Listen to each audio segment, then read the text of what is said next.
Welcome to Week of Web, where we dive into full stack web development. Today is the second last day, that is day 6, where we will learn about databases and APIs. I'm Vinayak Tekade, your host for the session. So let's get started. So what is a database? Well, let us start with what is data first. Data is a collection of small unit of information. It can be used for a variety of forms like text, numbers, media, or bytes. Uh, it can be stored in a piece of paper or electronic memory. Here, we are of course going to use the electronic memory. So, from this, the collection of all these minute data is called the database, where in database we could manage these data, manipulate them, create them, read them, and update them. So this CRUD functionality we get from a database. And managing this data for managing the database, we have something called database management systems, or in short, called DBMS. So what are the features of database? Like I discussed, we have the CRUD functionality, that is create, read, update, delete. And then along with this, we have the ability to handle large amount of data, which we receive from millions of users on the web. Let's say you are on Amazon, and on Amazon you have to order something, or and simultaneously along with you, there are around millions of people who are ordering simultaneously. The database should be able to collect all this data from all of them together and should be able to store them simultaneously. And this feature is possible via a database. And then the database should be also able to store, fetch, and update the data in the database. Then it is also used to add a layer of security to web application. So whenever we ask for a data from a user, we can basically just store it as a JavaScript object and then get it from them. But then this is not a secure way to store all the information. Whoever opens that file is getting access to all the data inside it. And of course, when you type your email ID and password, you don't want people to know your password, right? So those are the features of a database. Now here there are two types of databases. One is SQL type database and another is NoSQL type database. In SQL type database, you get something like a 2D structure which has rows and columns.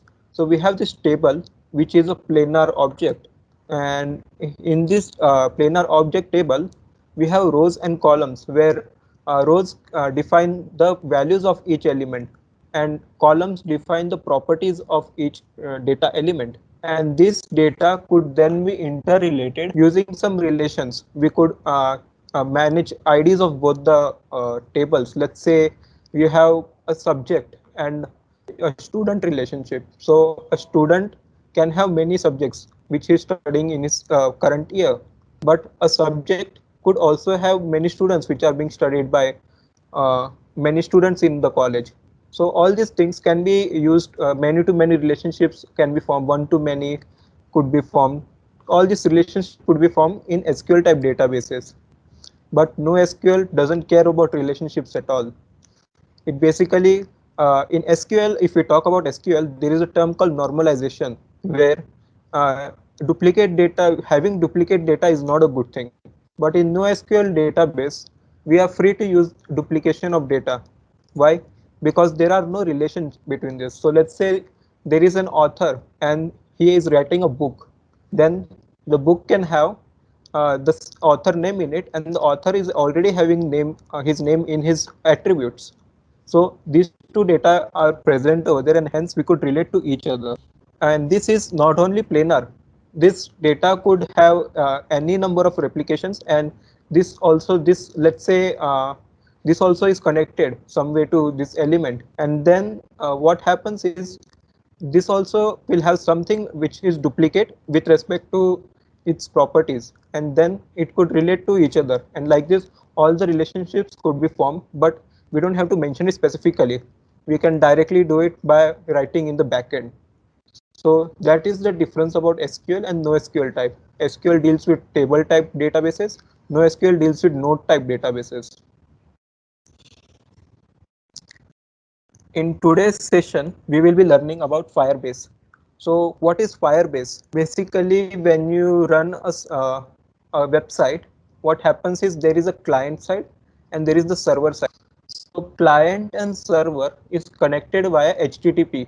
Like we discussed earlier, we use HTTP, we create HTTP APIs to connect between client and application and server. But then the server has two parts. One is the database part and one is the cloud part. In the cloud part, it is managing all the functionality. It is running our web server, and that web server is managing our backend. That backend is done by the cloud part, where it could actually perform some computations. Whereas the database part we have, in the database part, we are just storing the data, or this cloud is helping us manage the database. Let's say it has to create a attribute or an element. So what happens is the cloud runs a function in it, and that function then updates the database, and that is how a traditional method works. But Firebase changes everything. It removes the server side itself as the middleware, and that it creates a server inside itself. It gives us a virtual machine, and in that virtual machine we can do anything, and we could also store a database. So the complete concept of creating managing a server is gone. It is everything is done automatically inside Firebase. Moving on, we have one feature of Firebase called Cloud Firestore. So this Cloud Firestore feature basically is a database management system for us, where it can store data, and it can also take all the API calls from the client side, and those API calls can be implemented directly to the Firestore. So let us learn about more about what Firestore does. So Firestore is a schema-less database. So if you see all the, let's say you have MongoDB has a schema. We define a blueprint, we define a structure where one element or one object can have name, species, and breed and a plumage. So all these factors it can replicate many times with different types of values in it. Or instead of type, here we are having only string elements. So we just define the variable name and its data type, and then it can be repeated many times. The structure can have many objects created. Firestore doesn't have this at all. So says you can create as many data types you want, as many variables you want, and they don't have to be same at all. So if you see the second object, we have breed, birthday, and hair, which is not at all related to the first one. So it allows us to add any type of data in it without any restriction at all. Here, if we also want less number of data, then we could use only 3 data. We could have a number, we could have a date. Any type of data type is possible in Firestore. And that is the benefit of having a schema-less design. Now, I told about NoSQL methods, right? So let us take the example of book and author again. So let us say we have a SQL database where we have a book table and we have an author table. Inside book table, we have 3 rows, and those three rows have these columns as title and author ID. So what happens is it will store title and author ID repeatedly for all the books. So here it is storing the book name, book title, and the author ID. Similarly, for this we have author 1. For this we have author 2, and author 2 is repeating twice. And these author values are stored in a separate table, that is author 1 and author 2, and they have the properties name and birthday. So their name is written over here and their birthday is written over here, and such like this our SQL database is defined. But how do we define it in our Firestore? So we have something called denormalization, whereas in SQL, denormalization is a big concept where we don't need any kind of duplicate data. But Firestore says it's okay to have duplicate data, and you could use it however you want. All the data will be having their own separate IDs, so that there is no relation problem over there. So let us see what changes happened. So instead of storing author ID, we are storing author name, which is similarly there in author table as well, or author element as well. So like this, we have author name defined, and here we have duplicate datas over here, but those duplicate datas are helping us to create relation between the book and the author, and that is how NoSQL databases work. So Firestore uses the structure of NoSQL database where it stores its document, and the documents can be several documents can be stored in a collection. So it is called a collection document database. So let me explain it clearly. So a Firebase Firestore can have a document inside a collection where it can have several properties, and inside a document is an object type already itself, but inside an object we can create some other objects as well. So you can see there is a vector object over here. So we have nested objects inside each other, and we have arrays also. So this can store a big amount of data inside a document itself. A property can have a element can have many properties. So this properties can be at least 40,000 word size, at least 40,000 word bytes. So that is the limit of the Firestore document, and this document can have its sub collection as well. So if it is a part of this collection, let's say, so it can have its own collection as well due to the nesting of objects. So it can have its own collection, and then this other object can have its other document can have its own collection, and like this hierarchy can be created. So basically we have several rules defined by Firestore where the billing might affect our type of the way we define a collection hierarchy. That way our uh, Firebase will start billing us. So let us learn about that as well now. So first of all, Firebase only charges you for the amount of documents you access. So you can probably just remove all of them and just create it into one document itself. And then you can just use the dot operator and access all the elements inside it. But having a collection gives some freedom itself. So let's say if you are accessing a document and it doesn't have sub collection, what happens is since it can only read documents, it will give all the data present inside it to our user. So let's say we have a restaurant, and in a restaurant we are asking for a Asian type of food.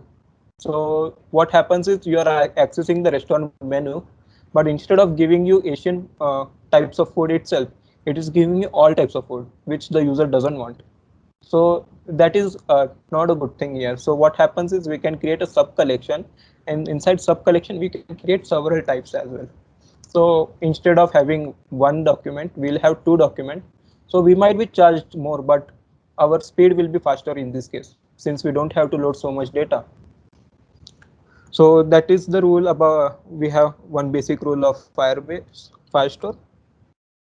So now let's jump into our development environment.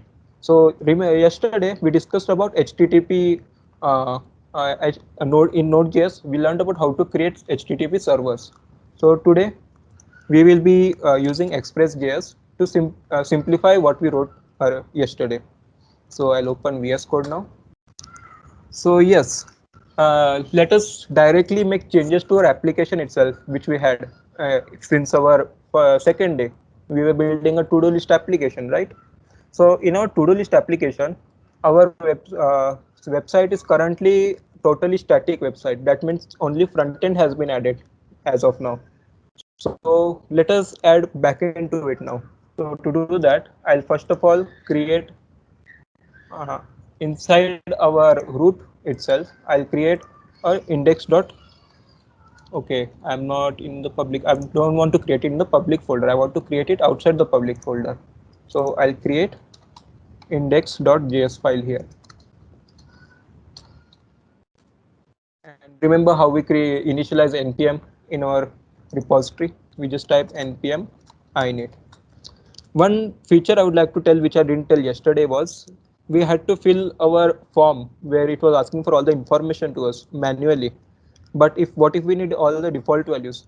We can just simply give a flag of y, which means it will enter all the default values to it. Now if I click enter, now it will create a package.json file for us. So inside package.json file, unlike yesterday where we were just showing demonstration, so we didn't make a Git repository, but this time since we are creating it in a Git repository, all our Git repository links are automatically created over here. So if we have to report any bugs, then the link of the repository / issues is given over here. And if you want to give some explanation about our repository, then of course we had the README file. It will open the README file automatically.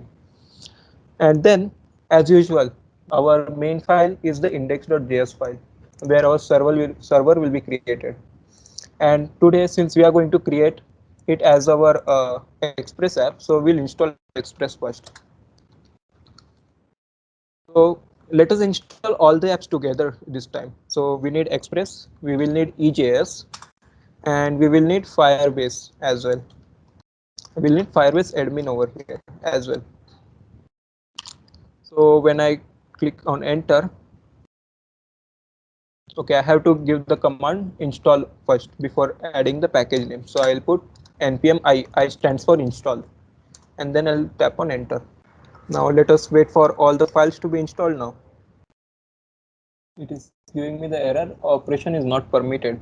So I guess my encryption is not allowing it to create those files. So I'll check for that now.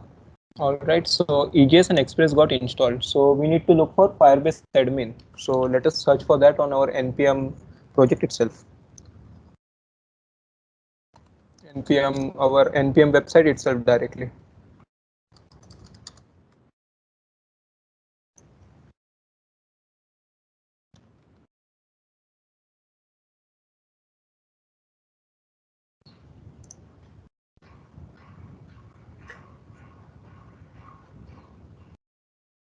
All right, so it was correct. So let us try it out again this time.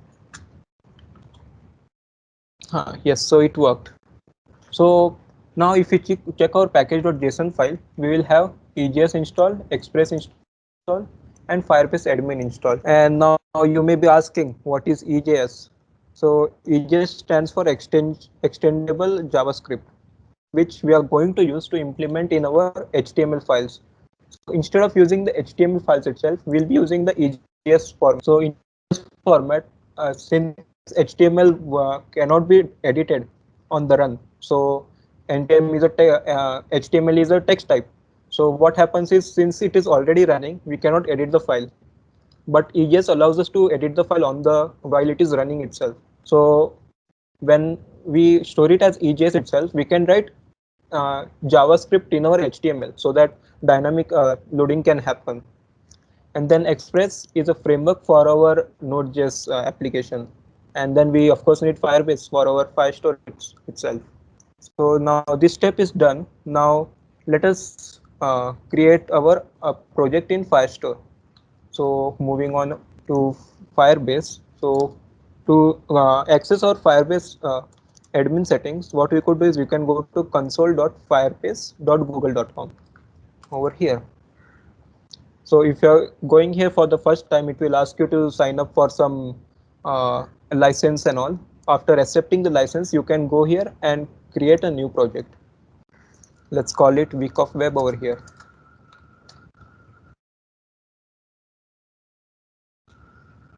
And then let us enable analytics in our system. By analytics, we mean that it will be able to access from where our website was accessed. Let's say if my website was accessed from America, I'll get to know that, and how many people are accessing my website. All those analytics is enabled by default, or we could opt out of it as well. So all these features are available by Firebase directly.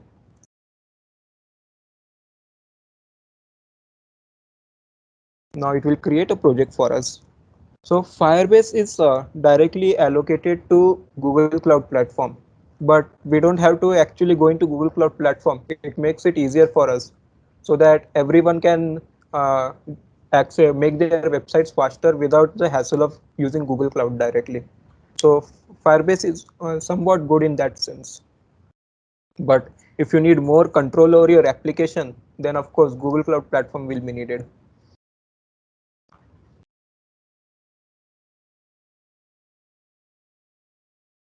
Now, since we have created our application for web, so we'll select our application as web over here. And then our web application name will be Week of Web again.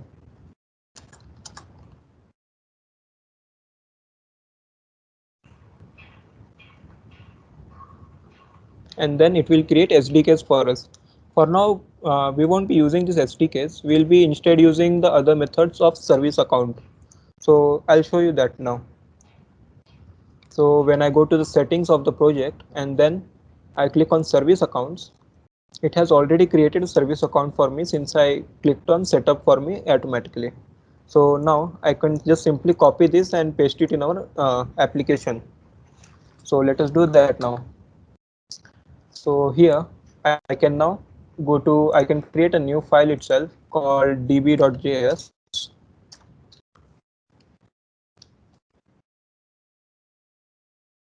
And inside db.js, I can simply just copy this code. But then I need to access this code as well. So what I will do is I will export it using the module.exports command. So first of all, I would like to export this initialize app as well. Along with that, I want to initialize.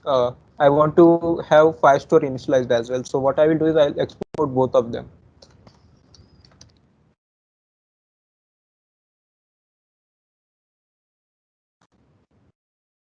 And then another one will be, I'll declare it separately. So I'll put db equal to or const db equal to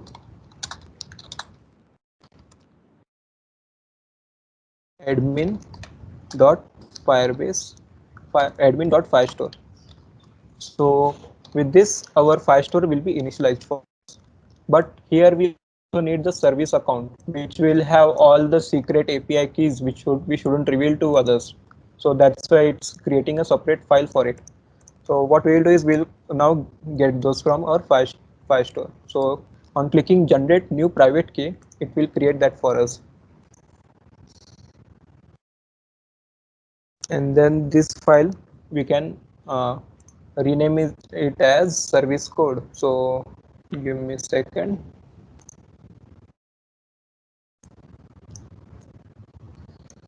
Here I'll go to my downloads folder and rename this as service account key,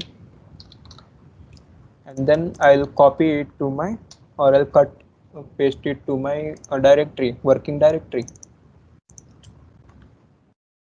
And when we move on to VS Code, this file should appear, and we should just put our link. We should just link this file to our db.js file. So let us do that now. And with this, our Firestore has been enabled in our repository now. So let us start writing the server-side code. Before writing server-side code, I would like to create a temporary schema of our application or our database. So what I'll do is I'll create a database in our Firestore before itself. So I'll go to Firestore database over here, and then I'll click on create database. And this will then ask us whether we want it in production mode or in test mode. Basically what it means is in test mode, everyone can access our database and our information will be revealed to everyone, which is not safe for a company's data. So instead it gives us a test mode where all the permissions are given, so that browsers and all don't need to be configured already itself, so that securely they can access. Instead, all the permissions are given and anyone can access. But this will be there for only 30 days. If we are to run it in production mode, then we'll have to write all the security rules over here. So for now, we'll just start it in test mode. And then we need to select which location we want our database to be stored. So let us use US Central for now. And once I want to tell you that once the database location has been mentioned or has been implemented, it cannot be changed. You will have to delete the whole project itself and create another one, and then migrate all your data as well. So it is not a good thing to uh, uh, just create the database without planning out before itself.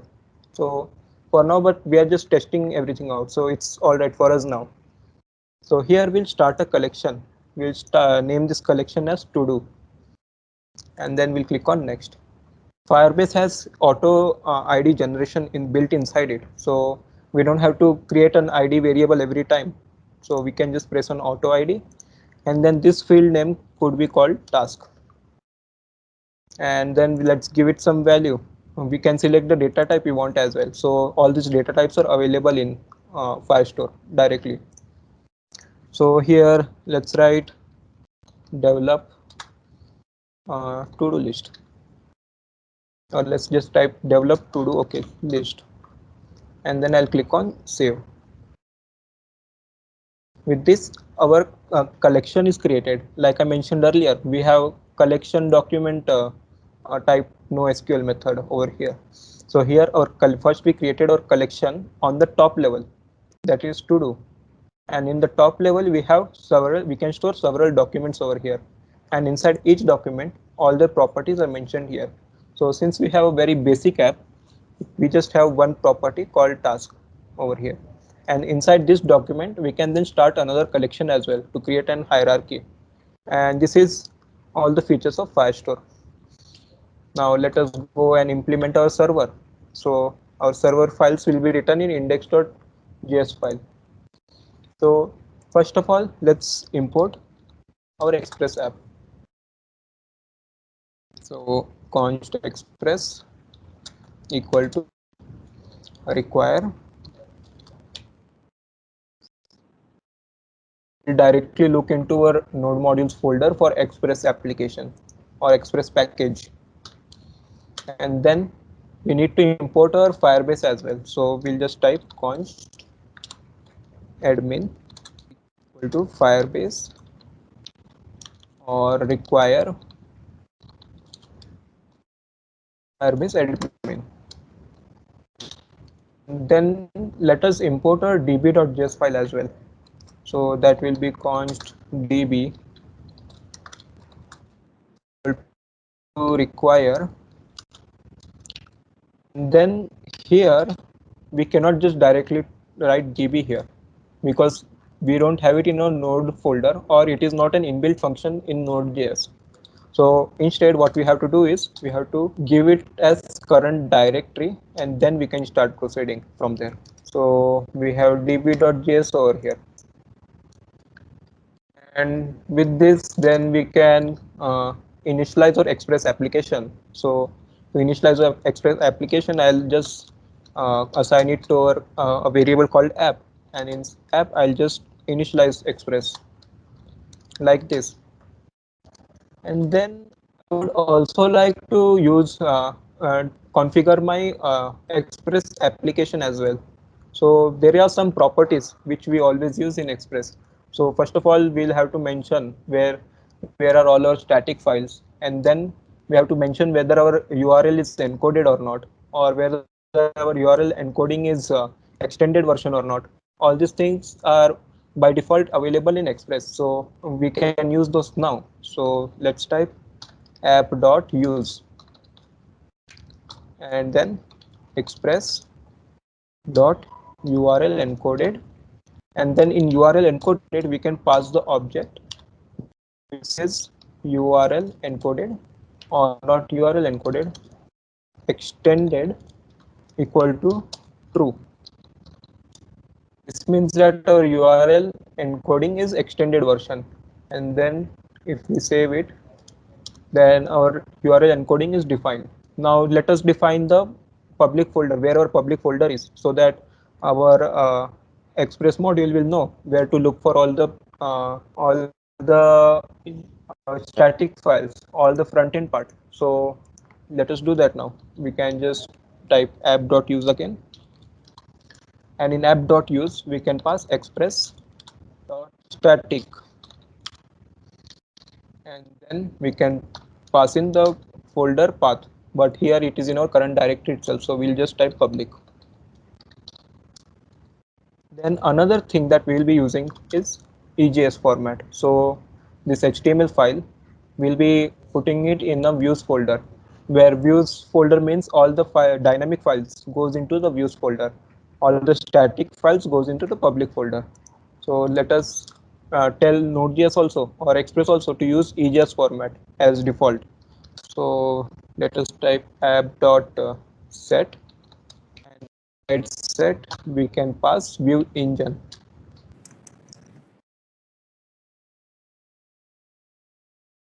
And in view engine we'll pass the property as EJS. So now our Express application will know that we have to use EJS all the time for loading web pages dynamically. Now this was about all the setting up part, and another thing we have to set up is it needs to listen on a port as well. So like we did in Node.js as well, we had to give it the port where it needs to listen every time. So we'll just add app.listen over here. We'll also add a callback function to it so that we know that it is being executed.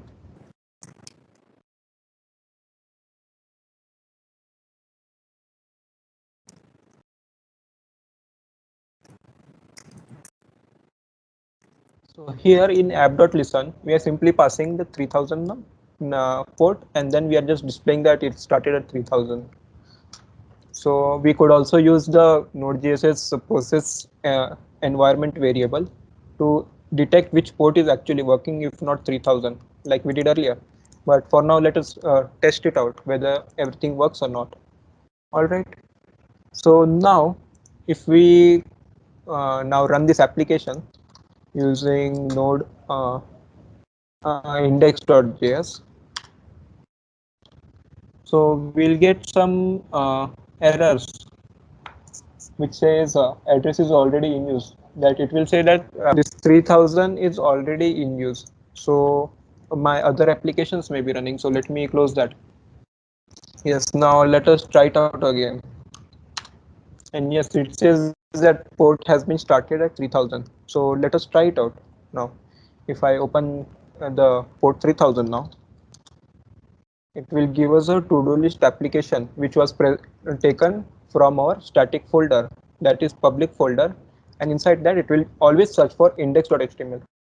Always the word index starts for where the initial value is happening.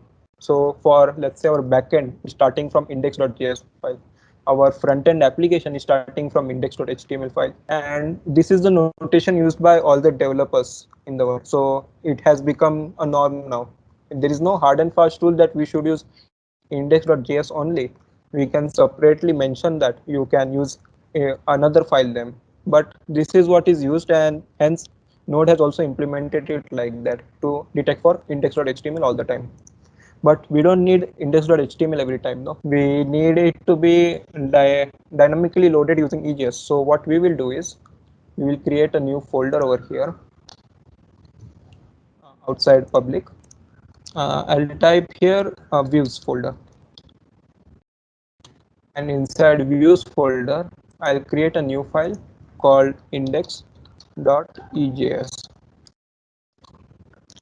and then all contents of our HTML I'll copy it into our uh, index.ejs file.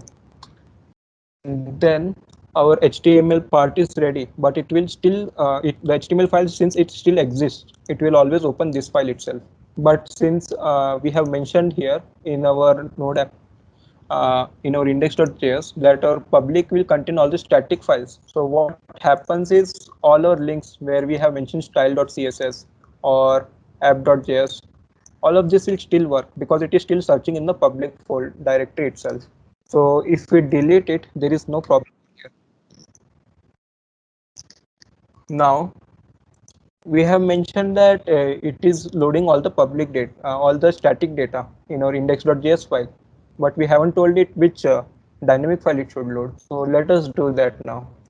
So first of all, what we will do is we'll create a notation. So usually in the RESTful API, what we do is all our home page will start from slash backslash. Whenever we enter a website like facebook.com, then what it is basically doing is it's loading the homepage using this slash operator or slash character. So to implement this, we'll use get HTTP get method. So in Express, HTTP is already implemented inside it. So we can just directly use app.get to access it. So it saves us a lot of effort of accessing the file system path, creating those path module, all those things we are skipping now only because Express is doing it for us, and hence it is making a development much faster as well. Where we had to let 70 to 80 lines of code, now we are just writing 20 lines of code. So yes, moving ahead, I'll tell it to get from slash, and then I'll just put a request a response function, and in request response function I'll just put render res.render, or before rendering I'll show you what happens when we put res.send.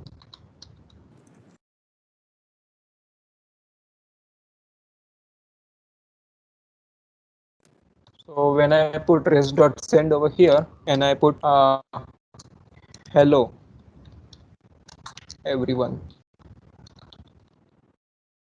and then I will have to restart the server every time. So every time I make any changes to our index.js file, I'll have to always restart the server. So now restarting the server, if I reload this, it will say hello everyone, and and that is how we are loading content dynamically.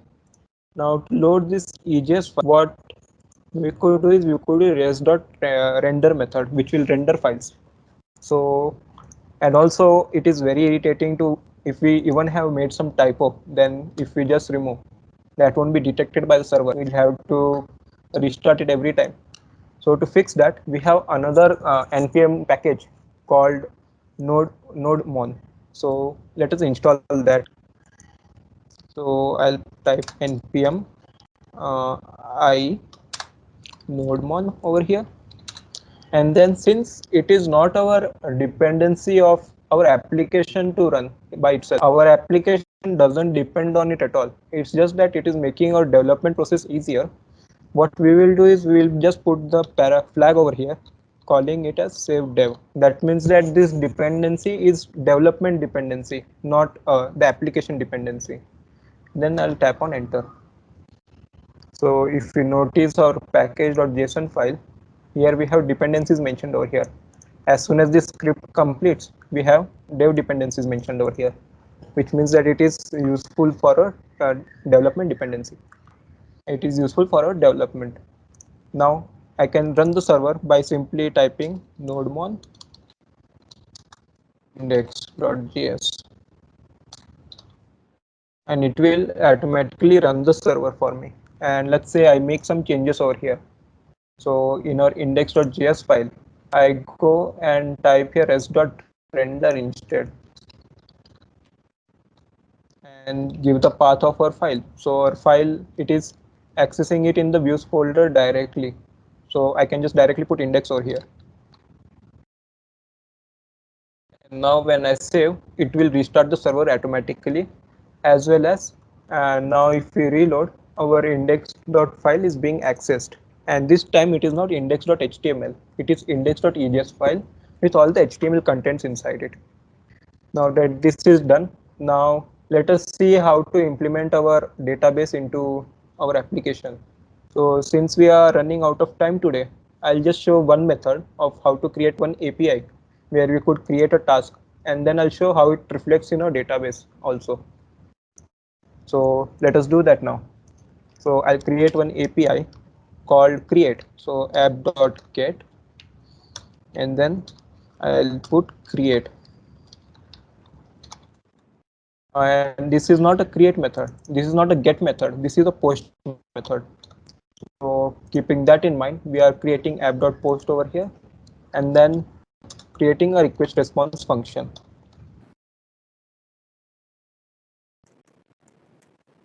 And now inside this, we will just type in our create function, which will create application in our to-do list and add it to our database. So to do that, we will first of all, we will do if it is successful or not, and if it is not successful, it should throw some error. So to implement that, we have something called, in JavaScript, we have something called try and catch. So if I type it, it looks something like this, where inside it we'll whatever we want to do. That is what happens when everything is successful.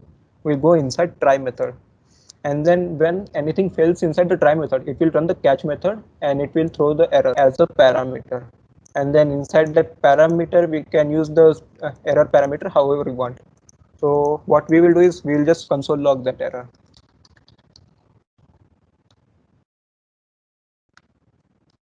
And then now let us implement what will happen when everything is working perfectly fine. So first of all, I would like to access whatever parameter we pass. So here we in task we type something. So this should be detected first of all. So what happens is in HTML we define the parameter. So if I open the EJS file, in EJS file inside our form, we have in input text field, we have to define something called name. So by name, it will detect that there is some variable called name, which will be defined in our URL directly. So if I put name equal to task and I save it. So what will happen is now I can use this task in our backend as well.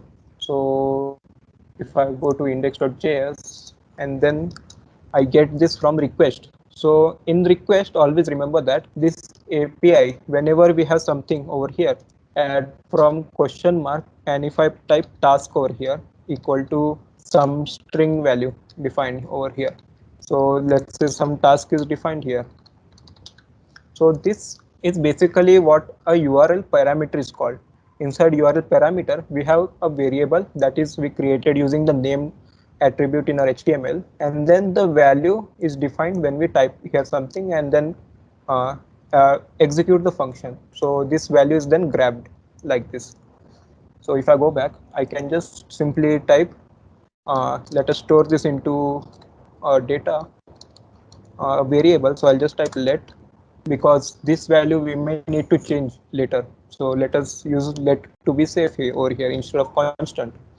All this time we were using constant over here because this is a dependency and we are not expected to change it. We are just expected to access it. So that's why I created the const variable everywhere, a constant variable everywhere. And yes, and here we are creating a variable where we may need to change it. Let's say there is some data fetched, but we need some manipulation in that data. That all is possible over here. So that's why I create a changeable or reassignable variable over here, and then I'll just use the request method, and inside request method I'll just type in body. So all the body parameters will be taken inside this. So let us say there are this body parameter will have several other parameters as well. So not only one variable. Here many variables could be defined. So this request.body will be actually an object, and inside object there will be many variables defined. So keeping that in mind, now let us move ahead. Now to access our Firestore database, what we have done is we have created a database file. Here we have initialized our database, and we have initialized our database using the Firestore method. So let us access this Firestore method now. So simply we can type db over here. So here I can type db dot collection. So this collection is a method of our db data or db object.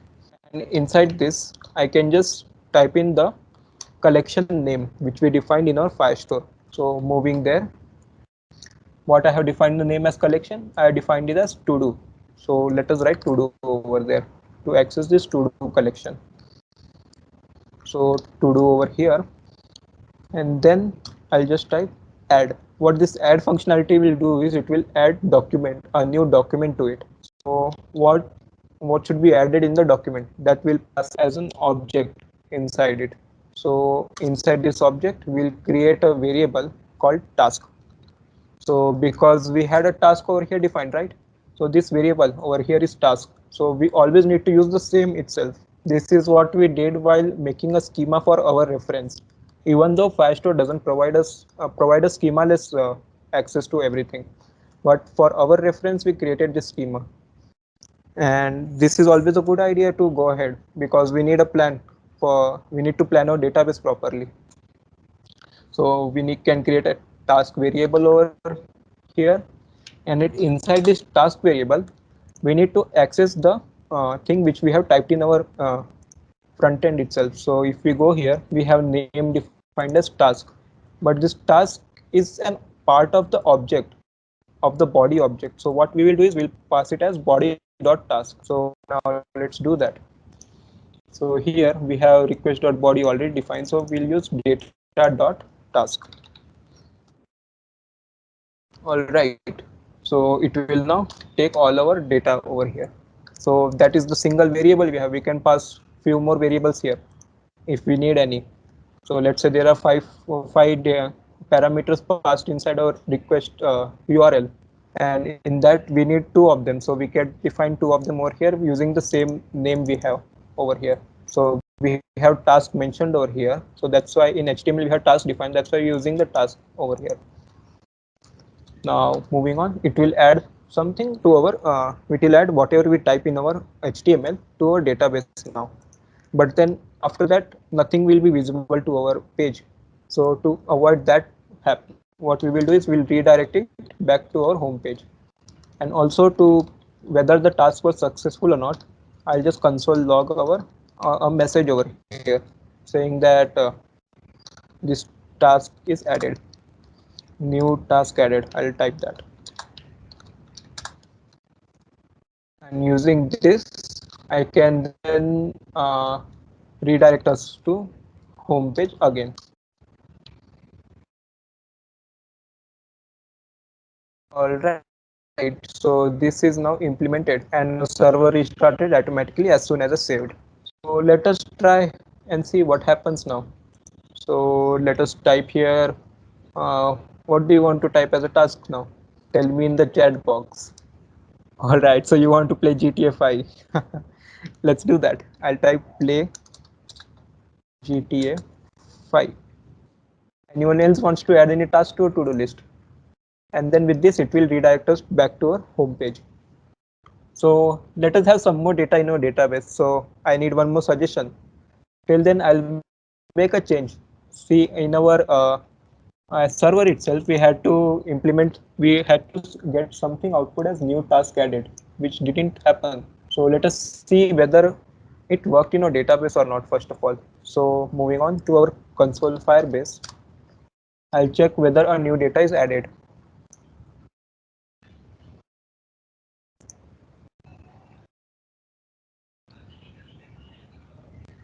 All right, so new data is not added here. So let us debug now. So yes, struggles of a developer. We need to debug after doing every step, right? So we first implemented our data and we accessed it using request.body tag. So request is working over here. All right, we are implementing post method, but what happened is in our EJS file, we have to mention whether it's a post request or a get request. So let us search for the form. Inside this form, we need to mention that it's a get request. So to do that, what we could do is simply we can type action is create. It needs to know which API we are accessing, and then we need to mention by which method it is accessing. So we can just type post over here, and with that, with that, now let us try again. So Ashwin wants to play GTA 5, right? And the server is restarted. I'll restart it manually.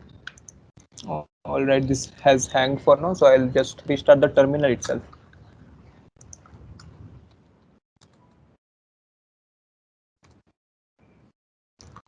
Right, so now let us try it out. Play GTA 5, right?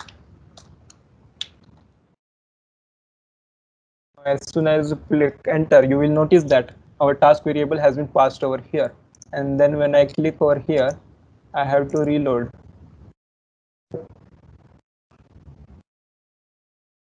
All right, our application is still not here. Our data is still not here. So let us debug again now. So yes, like I mentioned, we have console log also, which should say new task added, which didn't happen. So let us check that out now. So as of now, we are working on our index.js file. So inside that, we have our create post request created. We have a request and response function. Inside that, we are trying first of all. So we have data equal to request.body. Okay. And db.collection is selecting the to-do collection and it is adding to it called task.data task. So to debug it, uh, we are first of all seeing that it is not being added here at all. This whole function is not being implemented. If it was implemented, then this line would have been executed. So let us see why it is not executing. Let us try using constant over here because we are not changing it anyway. So let us see how that works. So server is restarted and again GTA 5. Let us see whether it gave any output to us. Okay, it says db.collection is not a function. So now we need to check our db.collection. So let's see what is wrong in our db. So inside db we have admin.firestore initialized. All right, that's correct. And inside our admin.export is also there. So let us try removing this and see how it works. It again gives the same thing. So everything seems to be correct over here. Now in EJS file, let us see what happens. Now before EJS file, we need to see why this db.collection is not being accessed. So let us rerun this.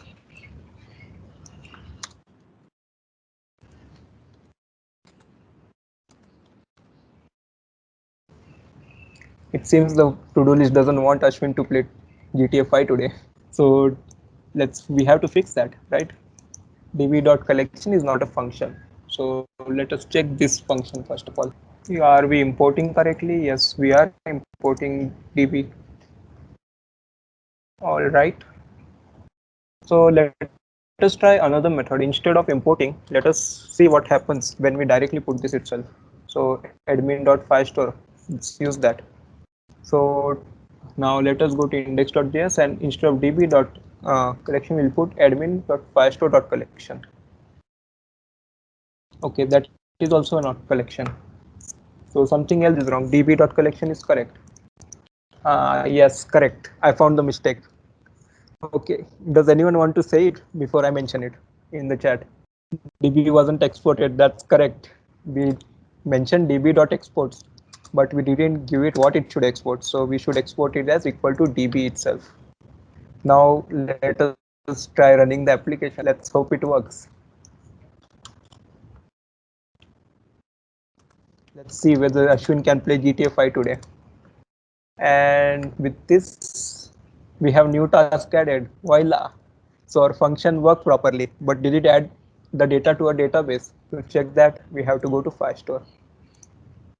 And yes, our task is added to a database. And that is how we create APIs to create and access our database and make changes to it.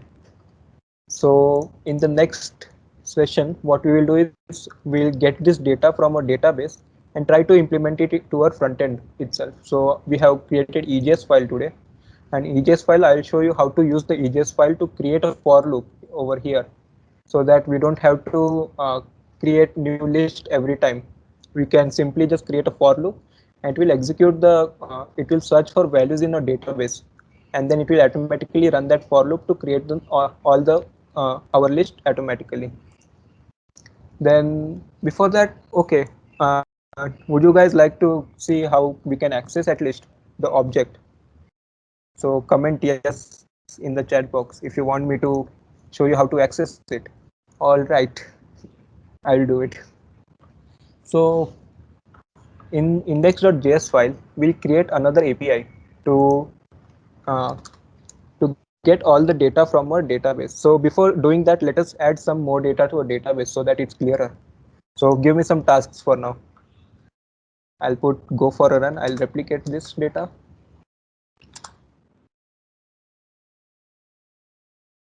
I'll add attend classes. And then let us check whether all these tasks were added. So go for a run is there, attend classes is there. So all these tasks have been added. So how do we access it in our Node.js application or our Express application? So what we do is we can create another API over here. We can call it app.get over here, because since we are fetching the data from our server, we'll use the get request. Since we are making changes to our database, we'll use the post method. So I hope you get the difference between get and post now. We are fetching the data from the database, so our database has index.egs file, so it will render that. We are here making changes to a database, so it needs some parameters. So request will have some parameters present in it, which will define how the changes to be made. So here we pass the task. If we added some more code here to process this task also, that was also possible. And now again we are fetching the data from the database. So let us write the function for that as well. So moving on, I'll just type get tasks, let's say. Okay, this doesn't work. Capital letters don't work in our URLs. So I'll just put get tasks like this. And inside that, I'll just put what should we put? Okay, in the chat box first, what should I put over here? Open colleges. Yeah, arrow function itself. So what do we say? This is arrow function itself. Okay, I'll tell you one more concept over here. When we have two methods to define. We can put constant here, some variable name task equal to some functionality like this. So name of our function will be task over here. But what if we don't mention at all this and directly pass it like we did? We directly pass the function in our we directly passed it as a callback function to our app.post function. So what is happening is it doesn't require a name at all. It is just simply executing the function. So what happens is this function is called anonymous function, where it doesn't have a name, but anyway it is being executed because it can be accessed using the callback methods. So that was one concept of JavaScript today. Now yes, we'll add the request response method.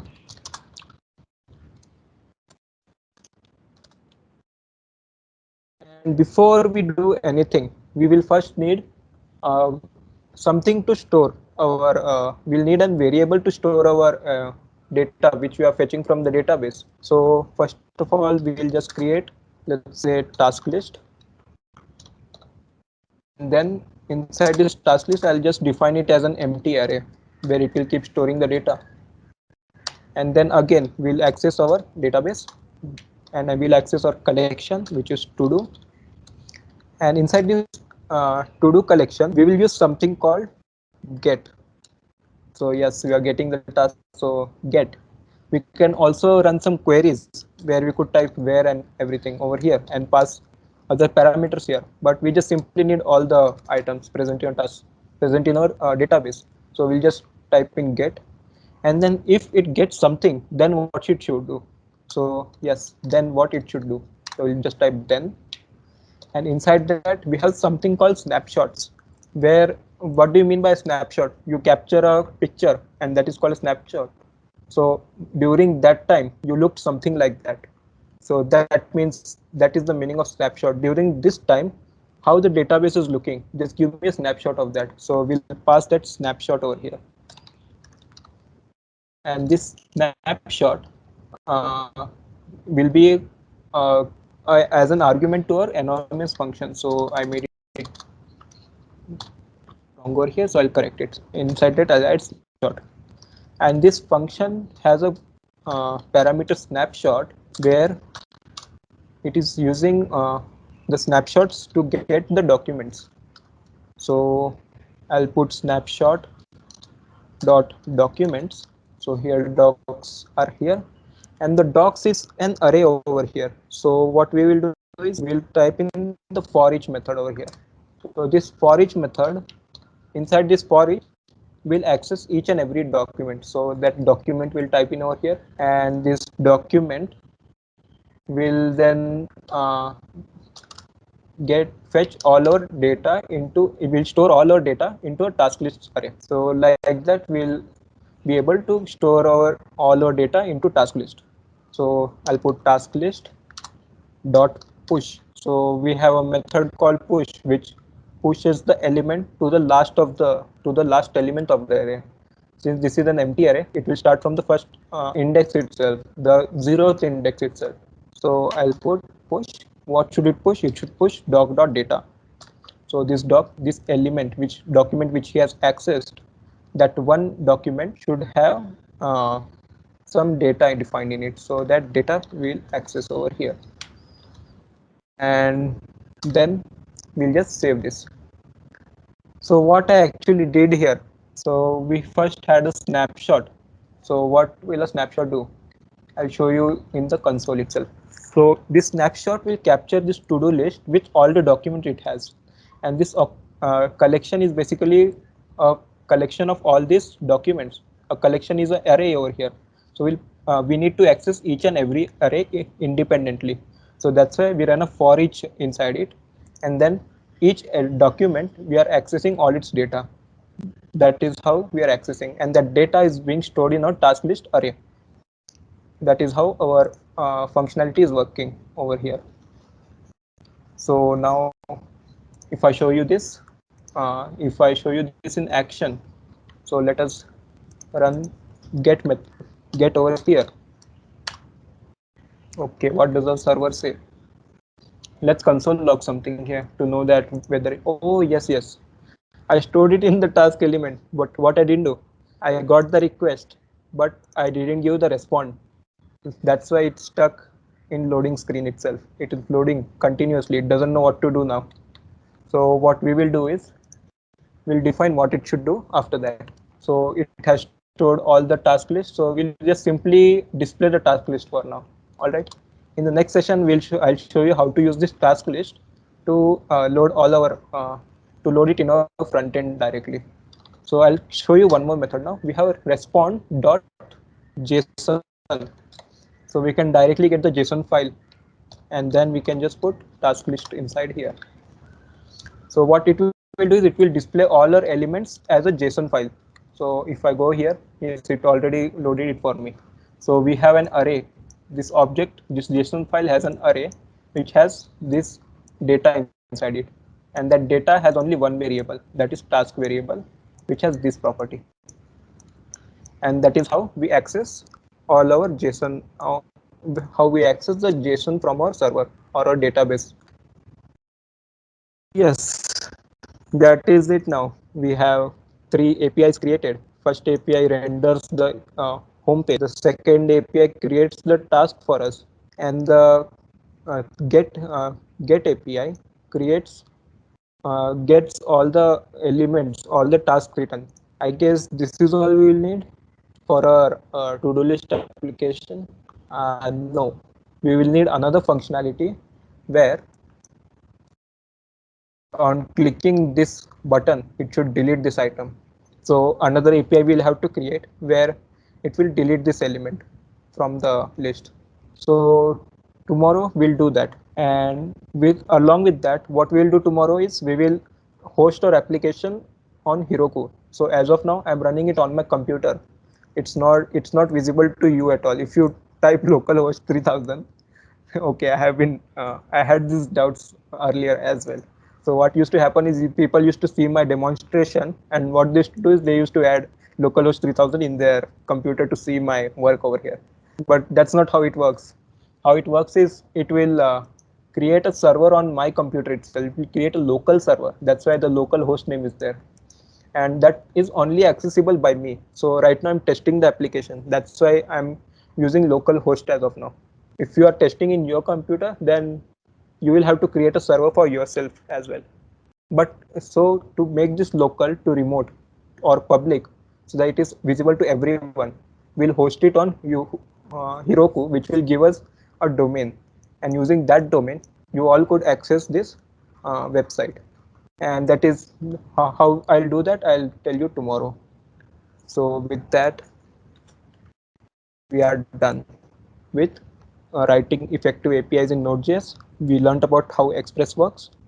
we learned about the databases as well. So tomorrow we'll learn about hosting, and we'll finish up our application completely tomorrow itself. So with that, we are all done. Do you have any questions? All right. So with that, I guess we could end our session. I'll see you all tomorrow then. So till then, bye bye.